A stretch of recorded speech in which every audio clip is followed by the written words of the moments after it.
All right, in this video, we'll talk about hand building. There are 3 ways to hand build, and the beauty of hand building is that you don't need a wheel. You really don't need much space either, as long as you have some good fresh clay and your hands. A couple other tools you might want, a bucket of water or a little bowl of water. Definitely going to want a needle tool for scoring and slipping, a paintbrush for scoring and slipping. So water, a little bit of clay. You're gonna wanna make sure that you have a clean workspace. And I do like to work on a canvas covered mat. So if you're working on something like this, make sure that the rubber side is clean and put down. That will keep it from slipping, and then you work on the canvas covered side. All right, so the 3 methods, pinch pot, coil, and slab. So pinch pot, all you're gonna do is squeeze the clay, and you're gonna use the pinching method to make sure that you're creating even thickness.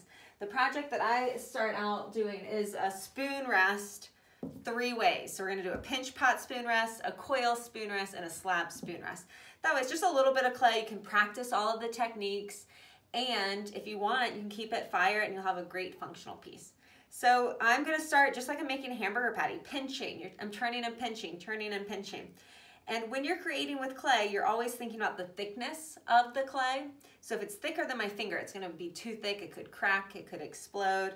If it's too thin, it can get too fragile and could break way more easily.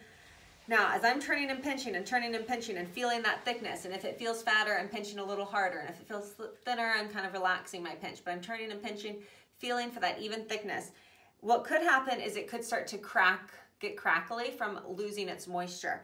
So one thing when you're working with clay, you want to be decisive, because if you do something and then you roll it up and then you do something again and then roll it up, it keeps losing moisture and it wants to get more and more crackly. Also notice I'm using the table to press on, so I have a nice flat spoon rest surface. And then I might take one edge and put it really flat so like the spoon could just rest right there. Now to handle those cracks, I could take just a little fingertip of water and take my time and carefully smooth out those cracks. Just a little bit of water. Now, when you add water, it's gonna make it more plastic and make it more movable. So depending on what you're pinch potting, because you could pinch pot a bowl, a plate, a vase, anything with the pinch pot method. If you add too much water, it's gonna make it flimsy and soft. So sometimes, depending on the type of crack, if it's really big, address it a little bit now while it is plastic and you can just smudge it back together. Again, hand building, hands are your best tools. But you can also let it get to the leather hard. So at some things you do when it's plastic like this, movable, but some you need to now just be patient and get to the next stage. So that's pinch pot method. You just turn and pinch depending on what form you want to create. If you're going for something tall, you use more clay. You pinch down that inside bottom and establish that bottom first, and then pinch. Control your method. If you let the inside pressure go out, the clay is gonna go out. So if you're trying to go tall, try to contain the pinching as you pinch around, around, around. Pinch pot method. Next method, coil building. Coil is when you make like a snake, a long coil. And I always say just start by squeezing the clay. Go ahead and give it a head start into that coil position. So if you're using a big chunk of clay, maybe just start by just squeezing it first. And then the method that I found that makes a perfect coil every time is putting your fingertips on the table and don't take them off. The next thing is roll from your fingertips to your palms. Don't just go back and forth with your fingertips up in the air. Fingertips on the table all the way from your fingertips to your palm and back, palms to fingertips. Now, wherever I'm applying pressure, the clay is gonna get thinner. So on the edges here, it's getting thinner. So make sure you're distributing your pressure to evenly create that thickness. Because again, anything we create with clay, whether it's on the wheel or hand building, if something is too thin and too thick in the same pot, it's gonna cool at different temperatures, which could lead to cracking, especially if it's really thick on the bottom, thin on the lips. That uneven thickness could lead to cracks. So fingertip to palm, and every time, nice beautiful coil, nice and round, distributing my pressure where it's fatter, kind of here in the middle, easing up my pressure on the edges, and boom. Nice round coil. Now again, you're thinking of how thick things are. So this is a pretty thick coil, but with this coil, I could score and slip, which we'll talk about in a second, another coil, and another coil, and another coil, and keep going and get height. And I could even score and slip the coil and then pinch. So you can combine these hand building methods. So pinch pot, coil, how to make a coil spoon rest. And if my coil gets too big, I could just rip it, move this one aside, give myself more room.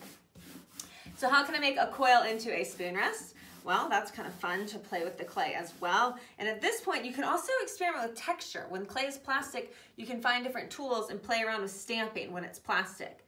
You know, hand building is fun because you can do different things at different textures. All right, to make this coil a spoon rest, I'm just gonna roll it in on itself. Depending on how dried out or how fresh your clay is, you will have a nice coil. If you are getting some cracks, you can just take a paintbrush with a little bit of water. Not too much water, because if you oversaturate your clay, you will create cracks. You will start to deteriorate the clay if you add too much water. So just enough to smooth out the surface, but you can get a paintbrush in there to smooth out the little cracks. Boom, spoon rest as a coil. From this point with a coil, you can choose to smooth it all out with your fingers. Like you can't even see the coil. You could decide to pinch up a little ledge if you want. But there we go. We have a pinch pot spoon rest, a coil spoon rest, and the final method would be a slab. Usually with a slab, you take a rolling pin and roll it, but I teach this method for those who might not have a rolling pin. So all you do, and I'll go ahead and use more clay so you can see better what I'm doing. But you really, for a spoon rest, just need a little bit. Just tap it. Start by tapping your clay down, flip it over, tap it, because as you tap, the clay stretches, and on the canvas, it can only stretch so much. So if you flip it, you'll get more stretch out of it. Tap, tap, tap. So again, you're going for that even thickness, and that's pretty thick. So from here, once you've tapped it, and again, I'm trying to tap evenly. You want to create evenly thick pieces.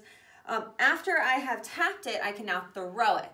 I'm going to throw it on the table so it kind of slides across, being aware that whatever direction I throw it, and again, I'll flip it because you want to flip it, whatever direction I'm throwing it, it's only going to elongate that way. So if I want it to be evenly distributed, I'll turn it and I can stretch it the other way. So whatever way I'm throwing it, and the way I'm throwing it is so that the top kind of ends last and it kind of scoots along this back end and then stretches out forward. So it's kind of this throw at an angle. Turn it. And what I'm doing here is just feeling the thickness. I'm kind of turning and throwing for the thickness. If I'm just making a spoon rest, this is already way too much clay. And I did not wedge this, so make sure that you wedge your clay so you don't get air bubbles like I'm getting in this. Now again, too thin can be a problem because too thin can be fragile. Too thick can be a problem because it could explode.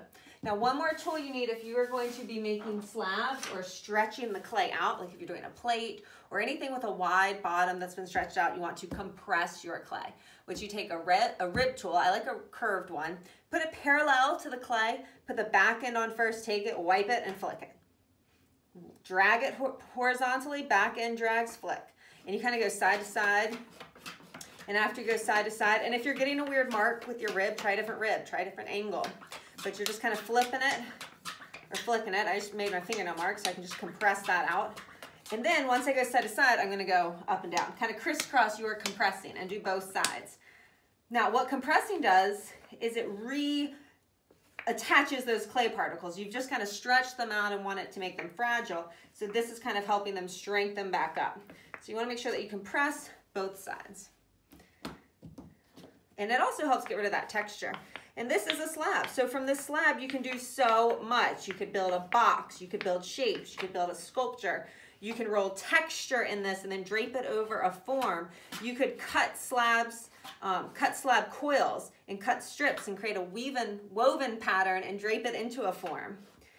All right, but here's a slab.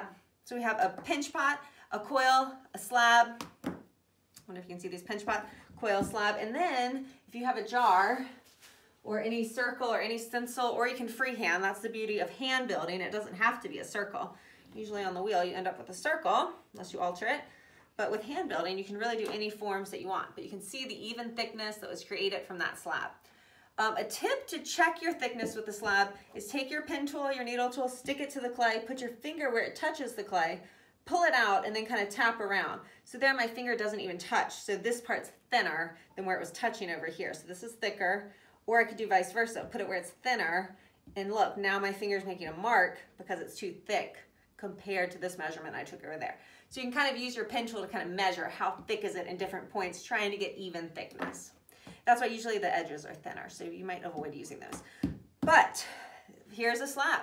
I could then pinch it. Now these little rough edges, when it's in this plastic phase, you could attend to cracks. A little water will smooth those cracks right out. However, if you have rough edges, I would say be patient at this plastic stage and let it get to the leather hard. And that's a better time to get a sponge and smooth it out. But these are the 3 methods of hand building. We'll talk about scoring and slipping in another video, and there's so much you can do with this. So stay tuned for more, but I hope this helps with hand building.